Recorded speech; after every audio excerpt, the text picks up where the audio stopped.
পাকিস্তানের নারী সেনা আয়েশা যুদ্ধের ময়দানে ভারতকে দিলেন কড়া জবাব। ভারতের মুসলিম নারী সেনা প্রধান সোফিয়া কোরেশির অপারেশন সিঁদুরের পাল্টা জবাব দিতে পাকিস্তানের নারী সেনা আয়েশা ফারুক চালালেন অপারেশন বুনিয়ান ওন মারসুস। পাকিস্তান ভারত যুদ্ধে সবচেয়ে আলোচিত নাম ভারতের মুসলিম নারী সেনা প্রধান সোফিয়া কুরেশি ও পাকিস্তানের যুদ্ধ বিমানের প্রথম নারী পাইলট আয়েশা ফারুক। পেহেলগামে হামলার জবাবে সোফিয়া কুরেশি মিসাইল হামলা করেন পাকিস্তানে, ধ্বংস করেন মসজিদ সহ সেনাঘাঁটি।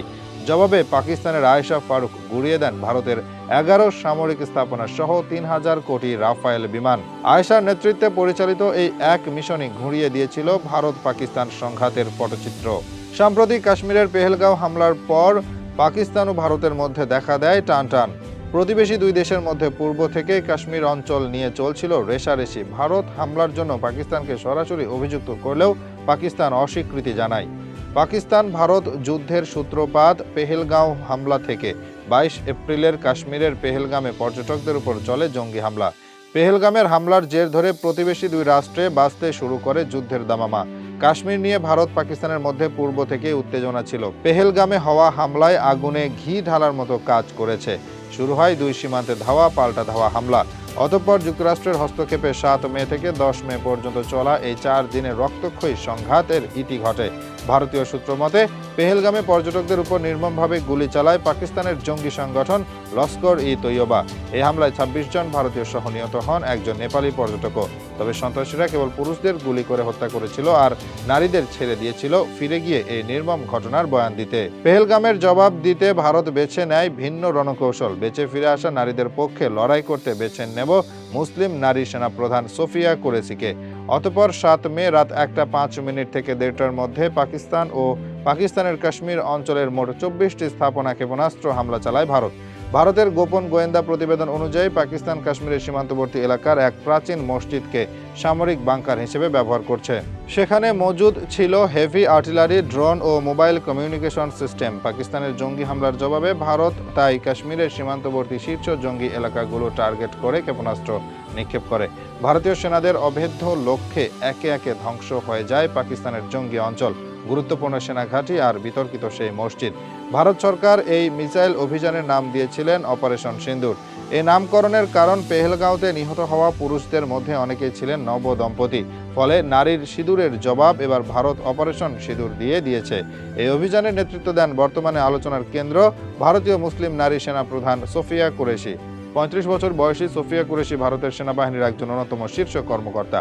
কুরেশি বর্তমানে ভারতের কর্পস ইউনিটের প্রধান। তিনি সেনাবাহিনীর একাধিক গুরুত্বপূর্ণ অভিযানের অংশ ছিলেন। 2025 সালে সোফিয়া কুরেশি সেনা প্রধান হিসেবে নিয়োগপ্রাপ্ত হন আর দায়িত্ব পেয়েই চমক দেখান এই নারী সেনা প্রধান। সফলভাবে পরিচালনা করেন অপারেশন সিন্দুর। একজন নারী হয়েও পাকিস্তানের বিরুদ্ধে এমন সাহসী অভিযান চালিয়ে এক অনন্য নজির উপস্থাপন করেছে সোফিয়া কুরেশি। ভারতের প্রতিরক্ষা মন্ত্রণালয়ের সূত্র মতে 2016 সালে তিনি 18টি দেশের উপস্থিতিতে সামরিক মহড়া এক্সারসাইজ ফোর্স 18-এ 40 সদস্যের ভারতীয় বাহিনীর নেতৃত্ব দিয়েছিলেন। তখন তিনি ছিলেন লেফটেন্যান্ট কর্নেল পদমর্যাদার সেনা কর্মকর্তা।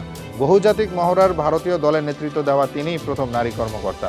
ভারতের অপারেশন সিঁদুরের কড়া জবাব দিতে ভুল করেনি প্রতিবেশী রাষ্ট্র পাকিস্তান।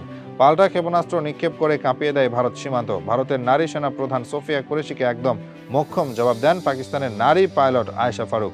37 বছর বয়সী এই নারী পাইলট পাকিস্তানের বাহুয়ালপুরের অতি সাধারণ পরিবার থেকে উঠে এসেছেন। বাবার মৃত্যুর পর মা তাকে এবং তার বোনকে একাই বড় করেছেন। আয়েশা ফারুকের ফাইটার পাইলট হওয়ার বিরোধিতা করেছিলেন তার মা, কিন্তু অদম্য সাহসী আয়েশা থেমে যাননি। 2013 সালে তিনি পাকিস্তান বিমান বাহিনীতে প্রথম নারী ফাইটার পাইলট হিসেবে নিয়োগ পান।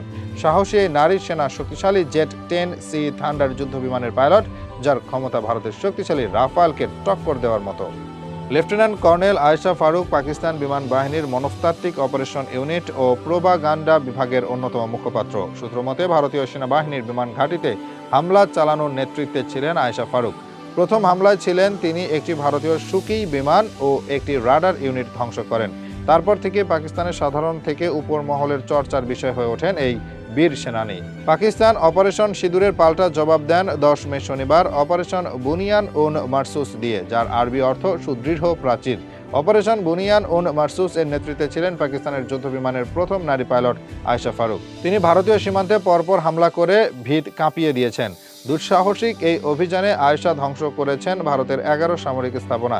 এর মধ্যে পাঠানকোট বিমান ঘাঁটি, উধামপুর বিমান ঘাঁটি, গুজরাট বিমান ঘাঁটি, রাজস্থান বিমান ঘাঁটি এবং ভারতের সুপারসনিক ক্রুজ ক্ষেপণাস্ত্র ব্রাহ্মসের একটি মজুদ স্থান উল্লেখযোগ্য। অদম্য সাহসী আয়েশা ভূপতিত করেছেন ভারতের শক্তিশালী রাফায়েল। রাফালের মতো শক্তিশালী বিমান ভূপতিত করা সামান্য কোনো ব্যাপার না, কিন্তু আয়েশা ফারুক এই অসাধ্য সাধন করেছেন। ভারতের 3000 কোটি টাকার রাফায়েল নিমিষেই ধূলিসাৎ